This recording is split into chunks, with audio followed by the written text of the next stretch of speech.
But before we go, a lot of us have felt unseen. I'm sure a lot of us can relate with this, where we're putting in a lot of effort, maybe at work, maybe at home, or wherever it is we play our part in society, and we still don't get that feeling that we're being appreciated or we're being seen. And Eloho will share her story about being unseen and the journey she's been on to sort of overcome that. And I've been speaking to her before we went live, and I've just been learning so much from her. So hopefully on the show today, for those that are listening, there will be an opportunity and lots of opportunities to learn and also join us. On that note, you can join us on the show today. You can call 0141 530 2787, or you can send us a WhatsApp on 0745 990 6822. And if you're on social media, you can also message us on Facebook at Jambo Radio Scotland. If you're on Twitter, it's Jambo Radio 1. If you like IG, it's jamboradio.scotland. You can also send us emails at info@jamboradio.co.uk. We'd love to hear your comments and we'd love to hear from you. Yeah, sometimes we get into a new space. Sometimes we're coming with confidence, right? So, for example, when I came from Nigeria, I came into the UK with the confidence of, I'm just going to study hard, get a good grade, join a firm, and work my way up to CFO. That was generally my plan as a 17-year-old then. I was just like, bang, bang, bang. It was arranged. And then I came into the UK and I got slapped down very quickly. Reality set in. But then what that could then do especially for those that are going into a new space, maybe a new country, a new city, a new career, a new home, a new something, what that can do is you've got two options. You can either push back and fight, or you can just settle and just, accept and, go into this unseen mode. And, that is the journey some people have been on. And fair to say, maybe Eloho has been on some of that journey, and she'll be unpacking some of that with us today. Mm-hmm. So, Eloho, in less than 30 seconds, can you tell us who you are without telling us what you do for work? So just who is Eloho? Oh, wow. Without telling you what I do for work, that's hard. But very quickly, I like to refer to myself as the voice for the overlooked, an encourager, a bridge builder as well. So is that 10 seconds? Or do you want me to? 30. Do you want me to go on? Yeah. Go on. So I like to describe myself as a bridge builder, an encourager, the voice for the overlooked, helping people like me who have felt rejected, who have felt unseen, who have felt like they don't matter, helping them to feel confident again, helping them to stop doubting their potentials, and just go for the things that they have been created to be, to do, and to have. So that's impressive. That's bridge builder. I've not heard that one bridge before. Builder, I think I'm nicking that one. I'll start calling myself bridge builder. Well, fantastic. And I'm always fascinated by names, right? So your name is Eloho. Yeah.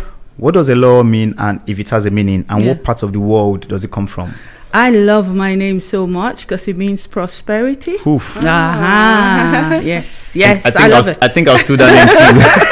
I love my name so much, and it's from Delta State in Nigeria. Okay. So yes. Delta State Isoko, in precisely. Nigeria. Okay, fantastic. Mm-hmm. Funny you said Delta. So for TBSA this year, Sade was asking me just yesterday or day before yesterday, like, have you decided or have you thought about what you're wearing for TBSA? And I was thinking, I don't know. I've worn cute. Yeah. I've worn Agbada. So I'm like, where do you go from there? Maybe you should go Delta. Oh, yeah. So the reason I brought this up is I was not like, I was thinking maybe I go to another African country to start moving through Africa. Yeah. So then I checked the Zulu clothing. I saw it and I was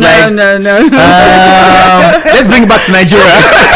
so I'll probably try Zulu another time, but I think it's too late now to try and combine Zulu with something. When we're thinking of bringing it back to Nigeria, the first thing that came to mind was Delta. Yes. Benin. Oh no, our culture is very rich. Yep. So you could with be all saying the bass, the high. So I could be rocking up in some Delta wear at TBSA this year. So okay. Expo for me. So let's start with your journey, Eloho. Like, can you take us back to I think it was 2006 you moved, yeah? Yeah. So how was it? Like, Moved from the UK? I mean, no, moved from... moved to the UK. Moved to from the UK. Nigeria. Okay. Yeah, to the UK. Oh my goodness. So we had, just before we moved, I had started 2 different businesses, right? One, an NGO, working with communities to help them develop, right? So that was one. And secondly, I had set up a cyber cafe to empower young children. At that time, back in the day, computers or internet. So I'd set that up. I was doing some trainings. I was working with children anyway. Part of what the NGO did was to empower young children. So we were doing all of that. And then we had to travel because my son needed surgery. So we had to travel. And then we traveled, we did surgery, came back. So traveled to the UK, sorry. Okay. We had to leave Port Harcourt. We're living in Port Harcourt. We got to London, did surgery and all of that. And guess what? I say, I will never step my foot in this country again. It's so boring. They are so uptight. I love my country, Nigeria. So we went back to Nigeria. Okay. I thought you said you would never be here. And a year or so after that, my brother-in-law sent a message to my husband to say, oh, there's this opportunity. Would you like to go for it? My husband, he as well was not interested. He was like, what was the opportunity? I think it was something to do with engineering. I can't even remember all of the details. So, he said, you go ahead. So I went, I got all of the documents that we needed. And in 2 weeks, everything was approved. What? How? That was fast. Exactly. So at that point, I knew that it was meant to be. It's time. It's time. So we came to the United Kingdom, London precisely. And I remember my son, who's 21 now, he turned 3 the day after we arrived. Wow. And so first shock of my life, I'd been running my own business, so to speak. I was doing well. I hadn't released any albums then, but I was in choir. So I came with all that, ginger and zeal, like, more. I was hit, I had to look for a job. I had to look for an admin job. And so I think I worked in London then somewhere called Morrison Construction as an admin staff. But then I was struggling with leaving my child because, he was still a baby then. Leaving my child and going to work. My husband was working as well. It didn't sit down well with me. I left that job and then I started to work with the church as their admin staff as well. So I did that. Yes. Yeah, exactly. So I got that flexibility. But then my husband now got a job in Aberdeen. It then meant that we had to move, but we didn't move immediately. He had to come in, settle, and so after a few months, Nathan and I now moved to Aberdeen and joined. So how long were you in London for? 6 months. 6 months. Okay. So we're there for about 6 months, and so we got to Aberdeen. I just fell in love with I'm telling you, even though everywhere was grey, but there was just something about it that was different from London. London is hustle and bustle. I just didn't like that life. And came into Aberdeen. I was like, okay, now is my time, because I've been working, now is my time to just chill, become a lady of leisure and just enjoy. There was this place Nathan and I used to go for a walk, greenery. I loved all of that. Before you knew what was happening, my husband lost his job. I was like, no, I came here to rest. It then meant that I had to start looking for a job. So when I was working in Nigeria, I worked with an NGO before I started my own NGO, but I did some work with Schlumberger. And so when I registered with an agency and they gave me 3 different companies who were looking for admin, I said I want to work with Schlumberger because there's already history, the oil and gas. So I worked as an admin for Schlumberger for about 5 years, and I was looking to progress my career. Aberdeen, That was in Aberdeen. I was looking to progress my career, but all of the interview, everybody was saying no. In that process of time, I had twins, right? So I went back to work, and I was struggling a lot. Mind you, while I was working, I felt isolated in that organization. And I remember I used to call my mother every Saturday to whine, to complain, to cry, how unfriendly this place is. I came in with so much hope and expectation. Yeah. But there was one lady who was really, really nice to me, Jackie, and we're still friends, still date. So anyhow, I worked there and had my twins in 2011, went back to work. Oh my goodness. I asked for part-time. They wouldn't give me part-time job. I had to still work full-time.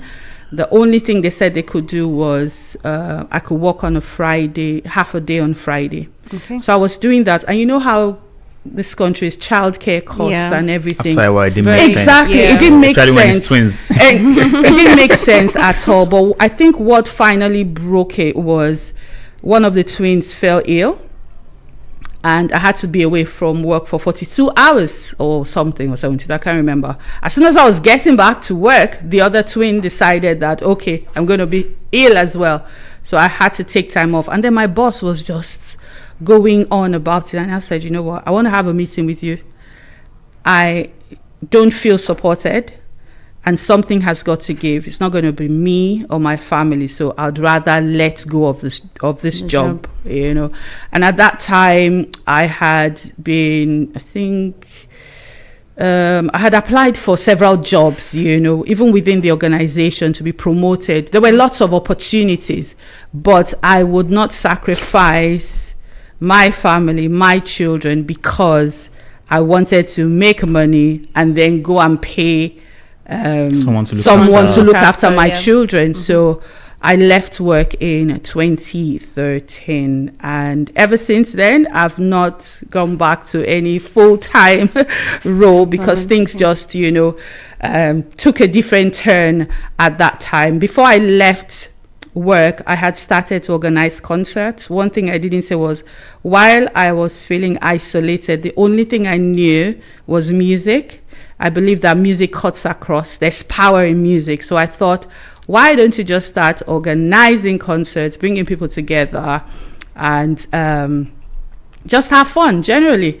But I soon realized that it wasn't just about the music. People needed a place where they felt that they mattered, where they felt like they belonged and their voice mattered. So I now took on the concerts as a job, planning with all stakeholders, getting together, having breakfast meetings with the team, just giving them that sense of belonging before we hit the final stage. So in a nutshell, from 2006 to 2013, that's what happened when I left work. Yeah. Fantastic. Okay.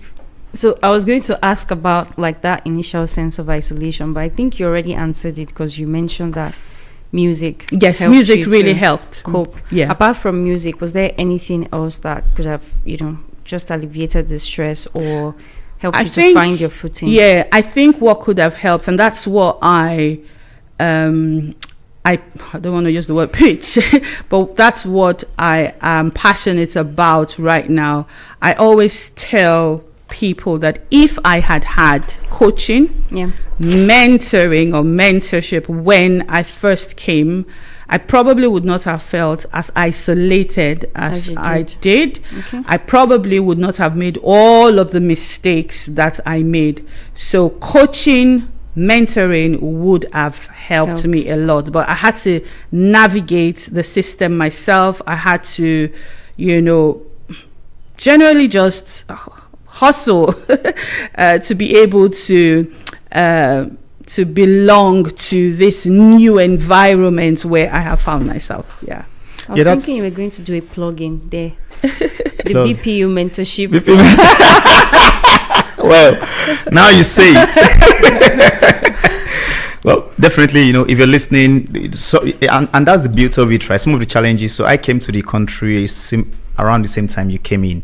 So some of the challenges we faced then, there genuinely wasn't any solution at that time. Yeah. However, if you're coming into the country in 2025 or you're coming into the country around now, there's a lot of support. You talked about coaching. There's a lot of coaching options. Some of them you can even get for free. Mentorship. There are a lot of mentorship platforms out there. I do a lot of mentorship. We've got one at BPU. It's called Paired by BPU. So again, you can find someone to mentor you in whatever area you want mentored. So And I think that's the beauty of it around some of the challenges we faced. Folks don't necessarily need to go through it again. And for me, that's what frustrates me when I meet people who are still telling me going, and I'm thinking, you There's shouldn't be help. going through Yeah. that. There's help. Yeah. You know, in There our is time, help. there was no help. You had to sort of figure it out by yourself. Yeah. But for you to get to that point where you felt invisible, you're feeling invisible every day. Oh right? yeah, I still And do sometimes. over time. So how did that come to be? Do you want to take us back in time? I know you've left in the story, at the point of the story you're at now, you're already in Aberdeen for 7 years or a few years. But can you take us back to what ate away at your confidence to the point where you almost started crouching just not to be seen? Okay, so without taking you back to my childhood and all the things I suffered that, knocked back my confidence, one of the things that I felt, especially when I was at work, firstly, you are maybe the only one or two persons in that environment where you are the only African in there, right? Now in hindsight, though, I think it's because they didn't quite understand, not So because it's two ways. Yeah. not because they wanted to exclude me, but As I always say, I want to believe most people don't wake up in the morning thinking I'm going to be horrible to someone today. yes, Most people yes, don't. But however, yeah. their actions and inactions ends up being horrible to someone. yeah. Yeah.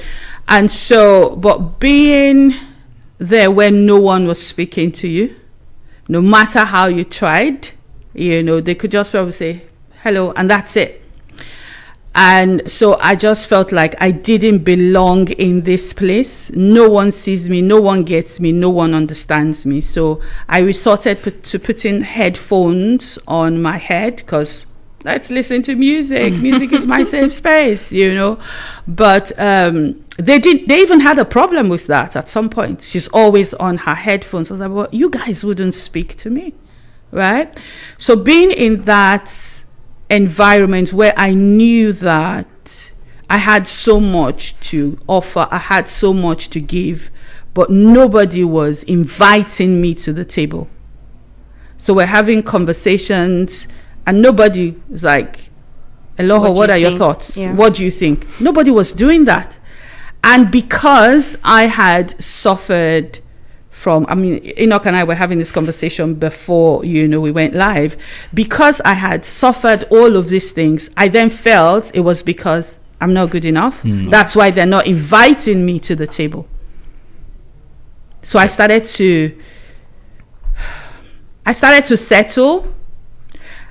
I started to lose everything that made me, this amazing person that I am now. I started to lose all of that. And it took years of coaching. It took years of mindset work for me to get back to this point where I am now. So I think it was the fact that I wasn't being invited to the table.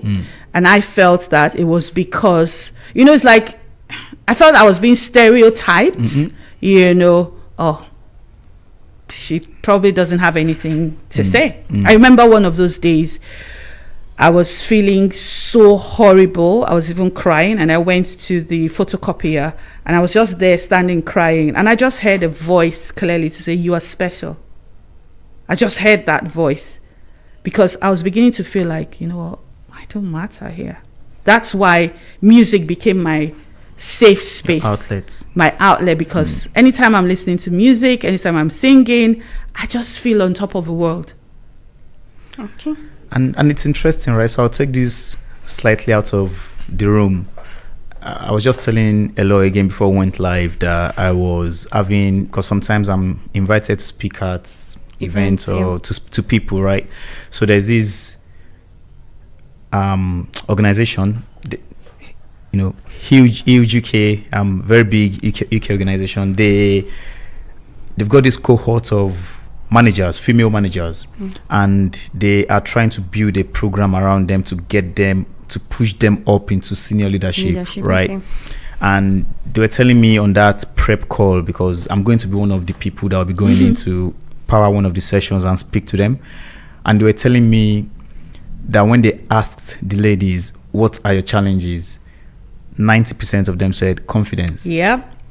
And that got me thinking, Imposter why? syndrome. Yeah, why is that the case? Because I'm sure if you ask 100 men, Yeah, 90 no. of them would say They wouldn't confidence. say confidence. No, You they know, wouldn't. Yeah. And then, myself and Eloho were sort of trying to unpack it, and I could be wrong. I'm not a psychologist, but listening to Eloho and then just seeing how the society works, it got me thinking maybe it's the way we are as a society, where we push the boys Yeah. and we say, "Yeah, don't be scared. You can do it. True. You're the man of the house." Yeah, And then we that's- talk that's about the true. girls. They are yeah. naturally powered to just Yeah, go. that's Meanwhile, true. the girls are told, "No, you shouldn't do that. Be No, gentle. be gentle. Yeah, Look at your exactly. hair Nice. Speak and like all this, that." you And then know. over time, they just Cross your crouch. leg, you know, sit down, yeah. So maybe that's where it comes from as a society, because I was thinking as well, like, what's my role in that as a dad and as a human being around how we speak to girls, especially young yeah, girls, because it starts from that age, It right? starts from, yeah, We'll that's begin true. to beat everything out of them to Yeah. just say, just try and blend in. Why are you speaking loud? Why are you doing that? Why are you painting your face? Why are you Yeah, doing that? yeah. And all that. But so how did you begin the journey of overcoming that and wanting to be seen? When did that start? Or was there a moment? Or was it gradual? I think it's been a gradual process, right? Because I like I said, I heard that voice clearly that said you're special, right?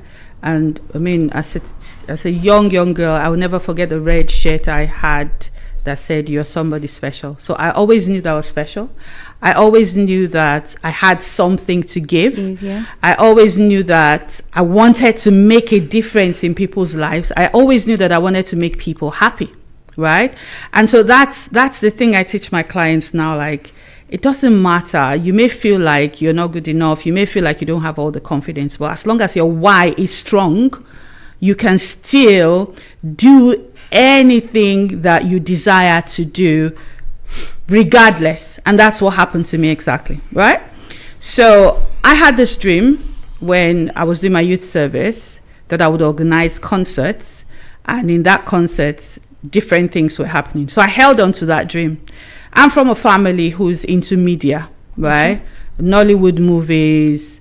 I tried 1 or 2 movies. Yeah, I'm a movie star. You need to tell us the name. No, I'm not telling you. Go and look for it in the promoter. Oh, Iweka, where's that place? But I never wanted to go down that way. But I always knew that I wanted to do something with TV, radio, music. And so when I was going through what I was going through, when I was dealing with all of those conflicting thoughts, all those negativity in my head, all those lack of confidence, all those low self-esteem, imposter syndrome, I still knew that I had to do this work because I'm on an assignment, right? So I remember my dream, and then I share this dream with the organization where I was. I don't want to call the organization where I was. Okay. And the lead said to me, "You are not ready," shutting me down. Right? Mm-hmm. I was like, oh, wow. And I believed I wasn't ready. And then I carried on for years. I had my twins, and I would wake up at night to feed them. And there was this deep hunger in me, this deep desire. You know, when you're carrying something, except you put that thing to birth, it's just like a pregnant woman, until she delivers that baby, there's this unrest. So I started having that unrest, and you know what I said? Regardless, I'm going to do it. I don't know how, but I'm just going to do this concert because I know that I've been given this assignment. So I called a few friends, did what I was supposed to do. Bam, good turnout. But imposter syndrome reared its head. Lack of confidence, low self-esteem reared its head. I couldn't even perform because I felt like my voice wasn't good. Let other people do the job. Right? So I'm really tall. There's no how you must see me anyway.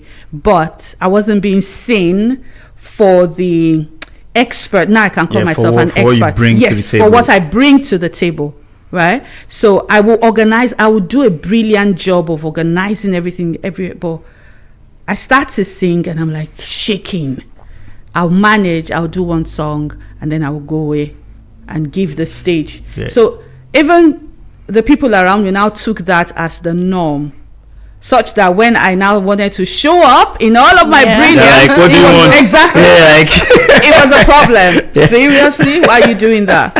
You know, so so on the theme of music, you released an album. yes, so I then Right. released an album. Yep. And how did that feel? It was good, Yep. right? But I worked with a producer that is hardcore.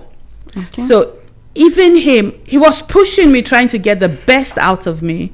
But I felt that you're trying to knock back my confidence again, right? That was Because- what you perceived. Yes, but But- obviously I knew that he was trying to bring Yep. the best Yep. out of me, you know. So I released that album scared.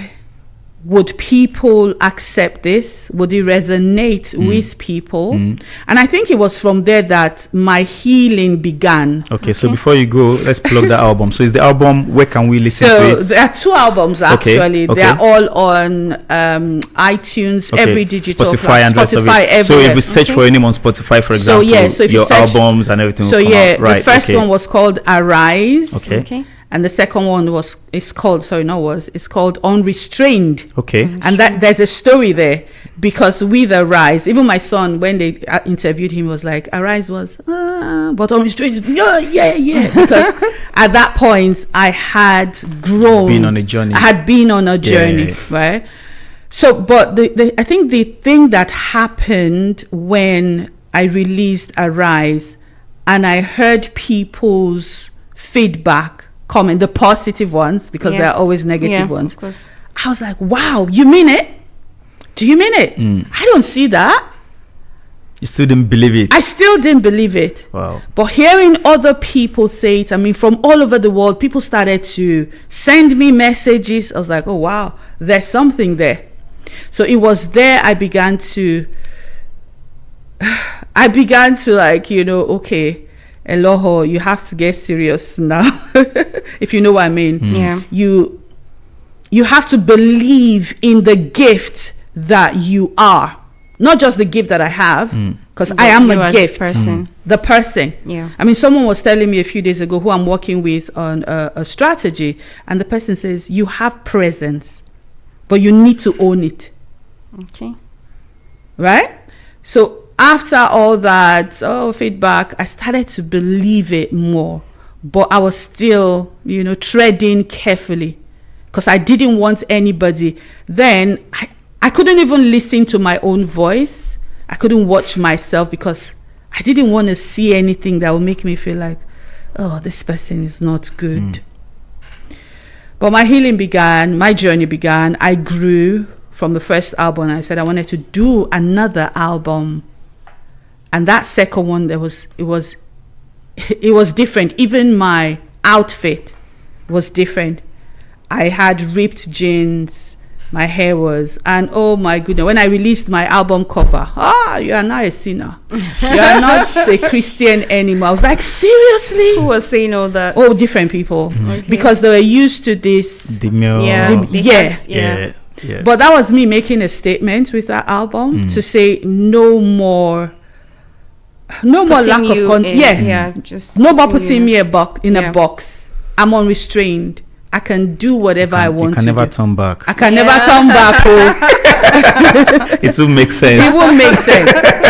It won't make sense. So yeah. Lovely. Lovely. Yeah. So that was the journey with the albums. Unrestrained really helped me.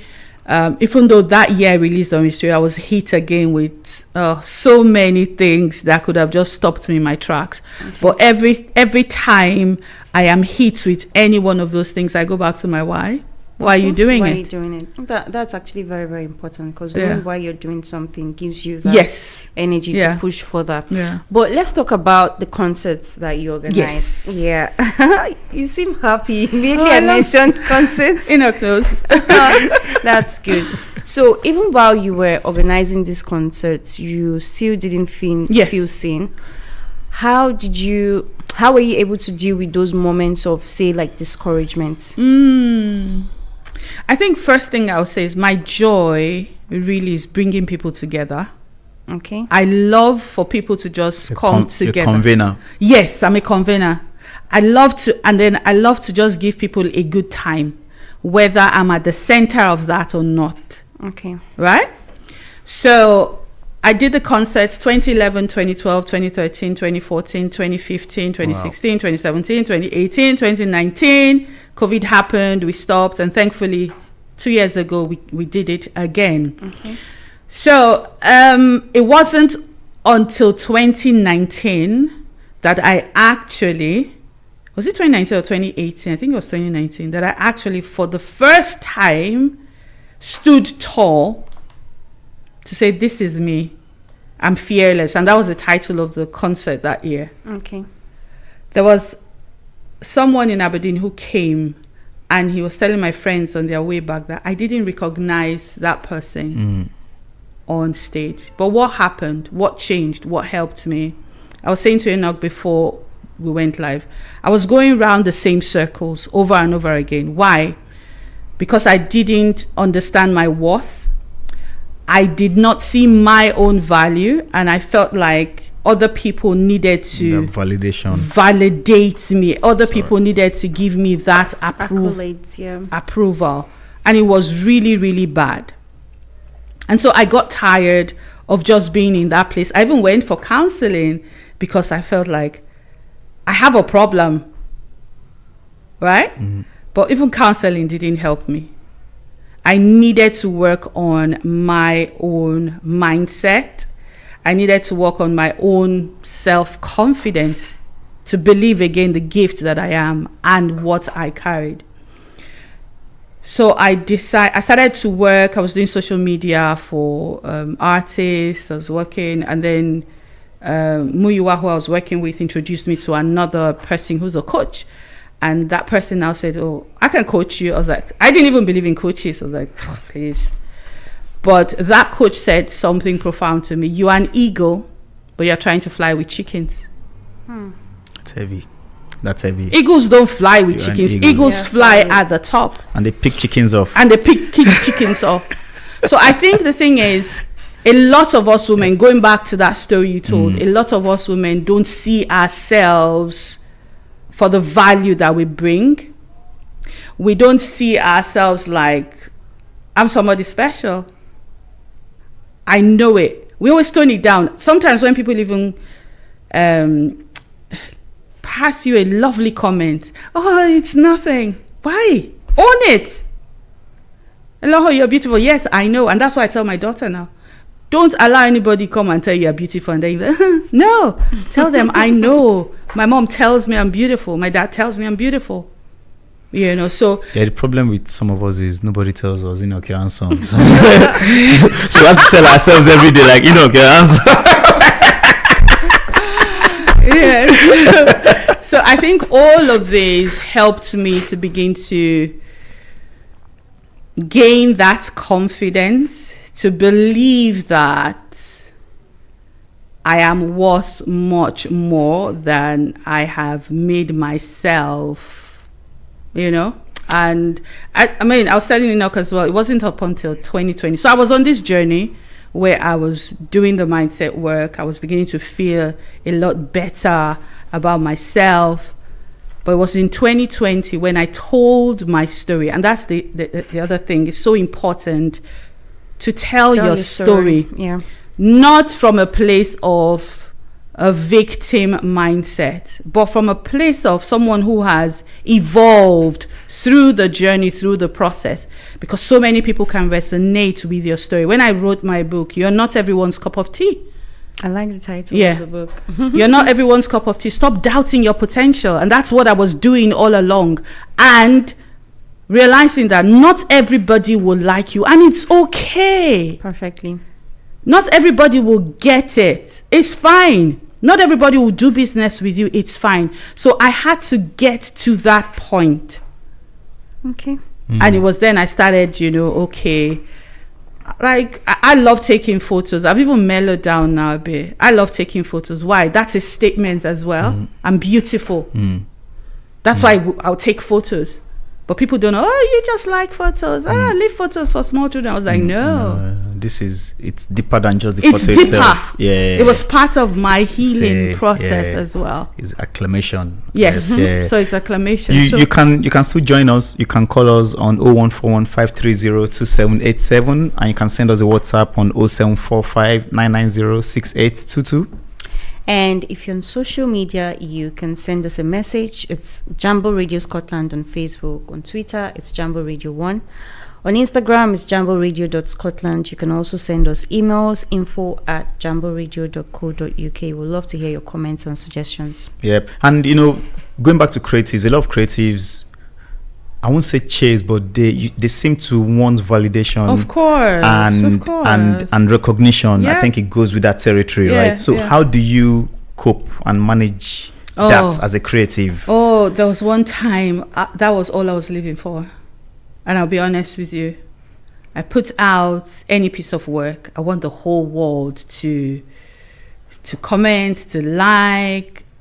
And I realized I was just chasing. It was beginning to affect my mental health. And so the days that I didn't get that, I would feel like, oh, you've not done enough. I've not done enough. Something is wrong. And this and that. And, I had to, I wouldn't say physically, but I think one of the first things I started doing was unfollowing people that were triggering me, right? I started doing that. So that's on social media. On social media. Okay. I started doing that. Then again, I decided that I was going to put out content. I don't care. I'm not going to chase people, because I was even teaching my clients then. When you put out a content, go to this person's page, like this person so that they'll come back to your page, share it here. I stopped doing all of that.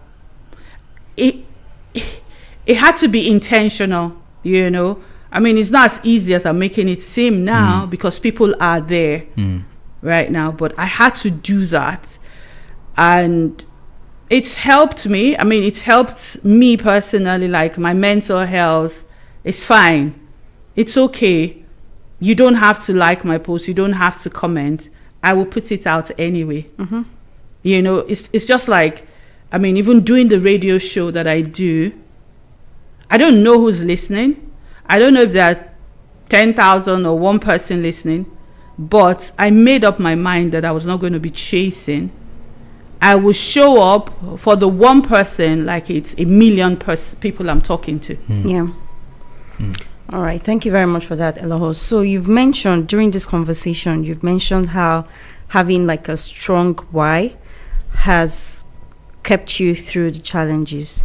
Do you want to share with us what that why is? No, you have to pay me. We can't afford you. I was Maybe actually Juliet can afford expecting you. Maybe Juliet can afford you. Some of us are just finding our feet in this UK. No, I'll just give you a brief, right? My why really, apart from the main why of having my children look back someday and say my mom was a legend, right? Giving my children that sense that they matter, their voice matter, they belong, and they can do or achieve anything. I'll tell you something that happened. Should I? Yeah, I'll just say it. Go for it. So my son's just graduated from Newcastle Uni. Yep. Okay. And last week he texted me, Mom, I made a 2-2. I was like, congratulations. No, I'm not happy. I'm not happy because I felt blah, blah. He went on and on. So I was being the motivational mom. Grades don't define you, son. Went on of that. And then I get back home because I was on the train. I'm going to appeal it. I was like, you want to appeal it? Yes, I will appeal it. And then 2 days ago, he comes to me. He shows me an email. I think he had emailed the school to say he wants to appeal the decision. And he brings the email to say, yes, they said he can appeal. And he says, Mom, what do you think? I was like, go for it. Yeah. I'll back you 100% all the way. Yesterday morning, I was having a meeting in the studio and I had someone in the kitchen. And when I went in, the person was like, I think your son was looking for you because he was shouting. You know, he didn't even have his shirt on. They gave him his 2-1. Wow. And he was screaming, Mom! So I want my children, one of my why is to build my children to that place, to empower them where they know that I deserve this. Yeah. I will go for it. You can't cheat me out of this. I'm not taking no for an answer. Wow. And, you know, speaking of children, that then links into, I guess, the community we come from. You know, a lot of us are from the immigrant community, and we've relocated to the UK. Yeah. We're finding our feet, trying to find our way in the professional space, and experiencing gatekeeping as well, but not just within, not just in the wider society, but even within.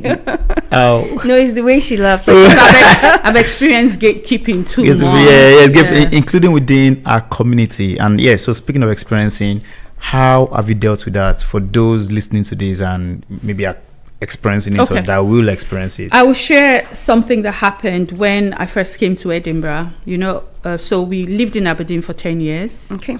Almost 10 years, and then moved to Edinburgh in 2016.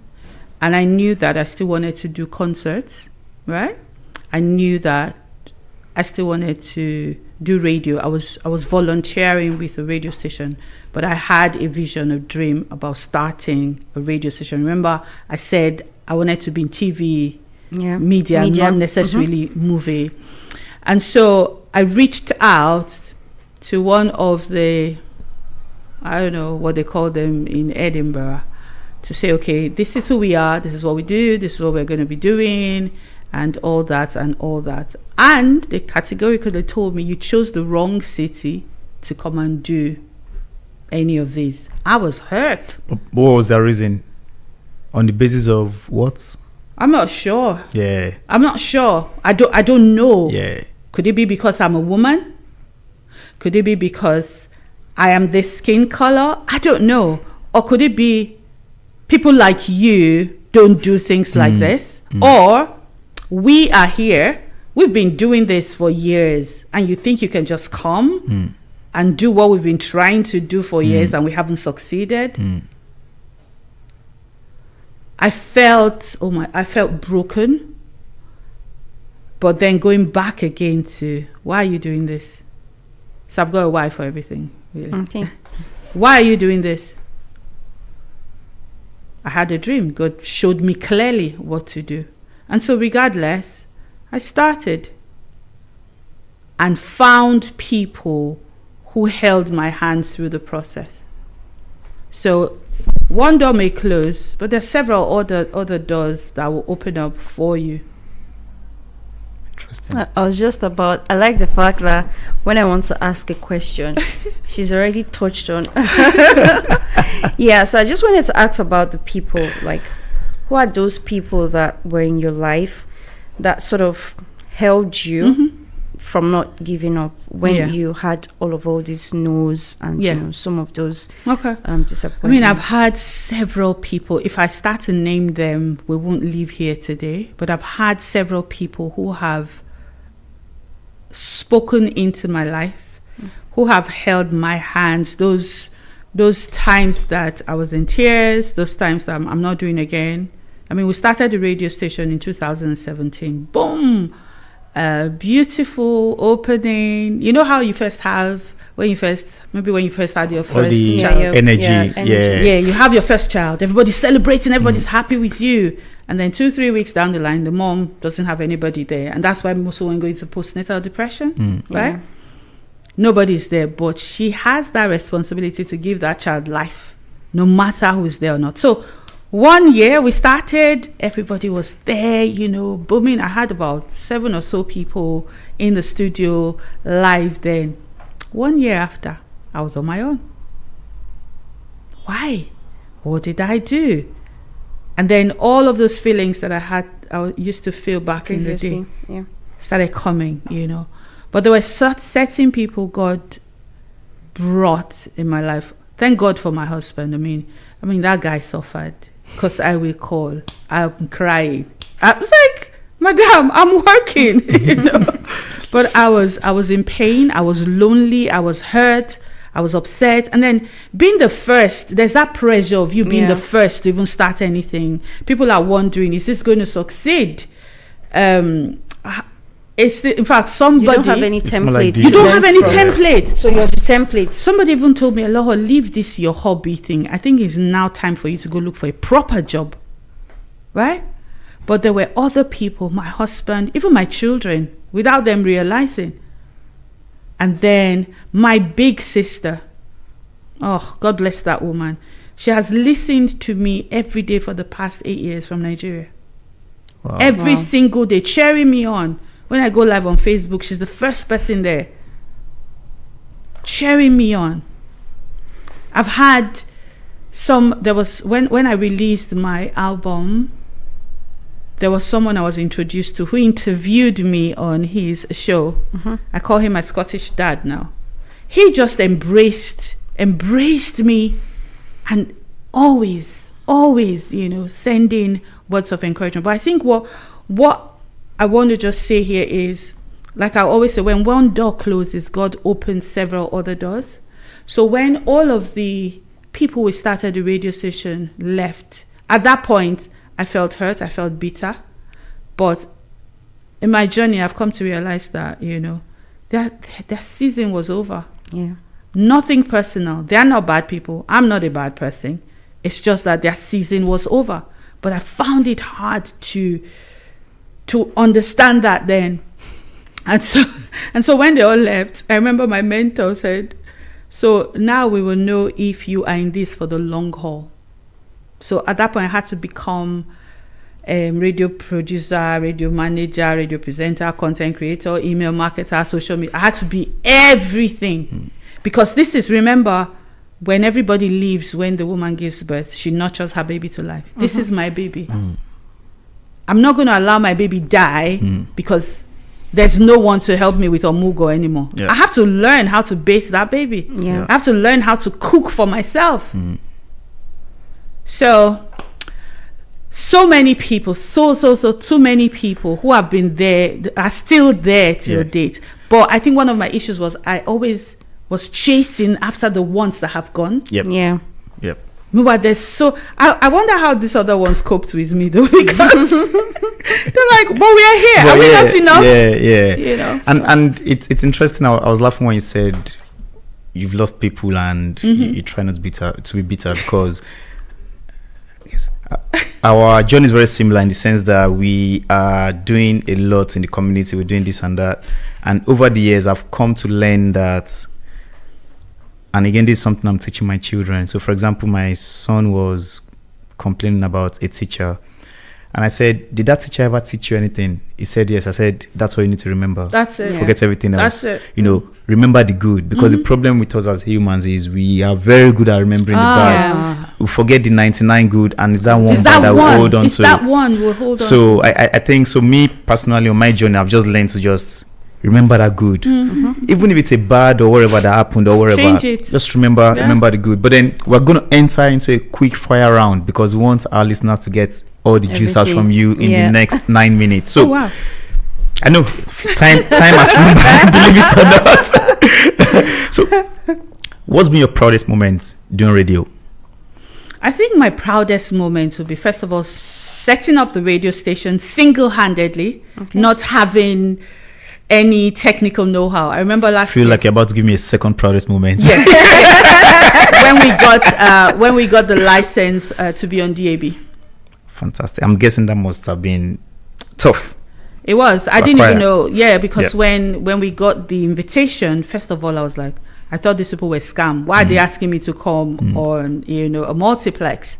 And then found out they were real, but we had to apply to Ofcom for a license. And there was someone who helped us with the application, and boom. I was like, oh, wow. So it means what we're doing is credible. Yeah. Fantastic. Yeah, so proudest moments. I remember we went for an outdoor festival, and Nathan was there with me, and he was telling somebody else, like, I'm so proud of my mom.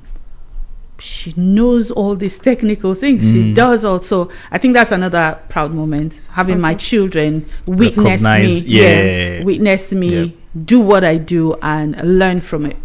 All right, perfect. So your book, you're You're not everyone's cup of tea. What's the key message you wanted readers to get out of that book?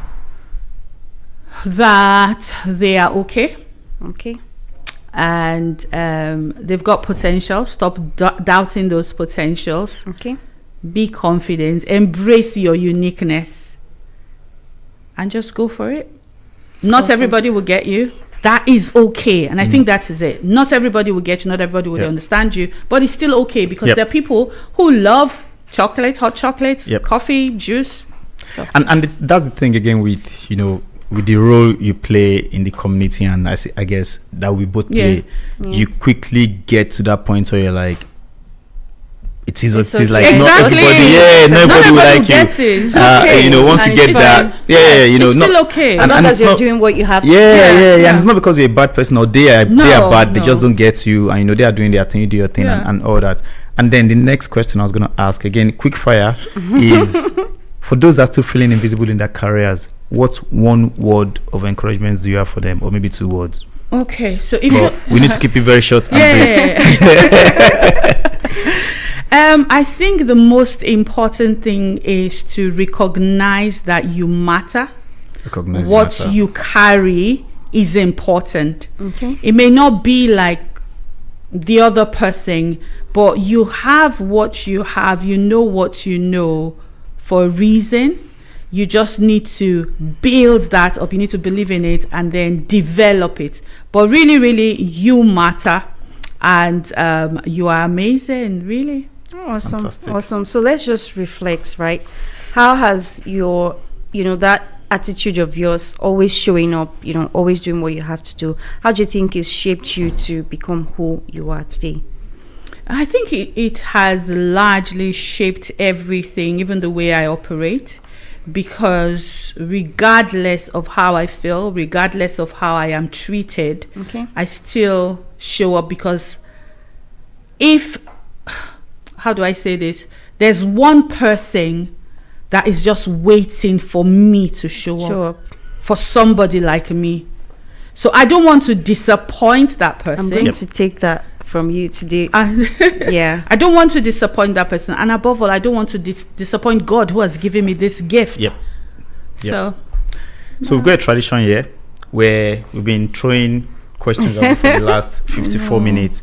So now 56 minutes. Now you've got a chance, quick one, to throw a question at me or Juliet, but it has to be a quick one. Oh Lord. Do you have any question for us? Oh boy. And if you don't, it's fine, we can move on. I'm trying to put my interviewer hat on now to ask. So, I mean, this is for both of you. You do what you do with BPU and everything else. Why did you think radio was the next thing, or why did you add radio to that mix? So that journey evolved, right, in the sense that myself and Sade at some point thought we've got so much story to share, right? So we thought we can start sharing our story maybe on YouTube or wherever, but eventually we settled on radio, and we settled on Jambo Radio, and then that then evolved beyond, instead of me and you just sharing our story, why don't we get amazing people to come share that story with us? And that was how it evolved to moments with Sade and Enoch. It's just, we share some of our stories. I mean, while you were talking, I was interjecting and sharing some of mine as well. But more importantly, we bring amazing guests like you, different life stories, different experiences. Someone will get your story, they won't get Juliet's story. So that was how we got here. And then Juliet, I don't know what's your... for me, why I became a part of BPU was... I think it's the show. It's not the show, or is it BPU? No, I think she said... Maybe I haven't answered the wrong question. No, you answered the right question. Radio. So I think it was really radio. Okay, so for radio, I'm learning from my Oga. Yeah, but why did you decide to learn? I think I just told her to do it. So for me, and then she just said, okay, no, that's what you want me to do. No, so for me, my dream is to be a business leader, right? Okay. And I believe that I have a voice that can encourage people. I have a voice that can, speak to people. So for me, this was just an opportunity to learn. to develop myself and also to add value. I like that though, because so quick one. I know you like that. Well, we are now in the last 2 minutes, so we have another tradition where traditions. Tradition. So where our current guest leaves an advice for the next guest without necessarily knowing who they are. So our last one, John Kasusula, said his advice for you. Paul Kasusula was, never get tired of being helpful to your community. And you know what's amazing about this? It's people usually get his spot on. So he didn't know you were the one coming. Exactly. That was just the advice he left behind. So you don't know who's coming next. I don't know. What advice do you have for our next guest? Okay, so I actually had something I was going to share for anyone. That's fine as well. Yep. So for the next person who is coming, I just want them to know that what they do is important. This is actually perfect for the next person. What they do is important, and the world is counting on them. So perfect. Yep. Thank you. Thank you very much. So I'll just quickly wrap up what I've picked up from convention today. You intentionally sought help along the way. You remembered your why. Your why is one of your driving factor. You decided enough is enough. I want to make a change. You decided that.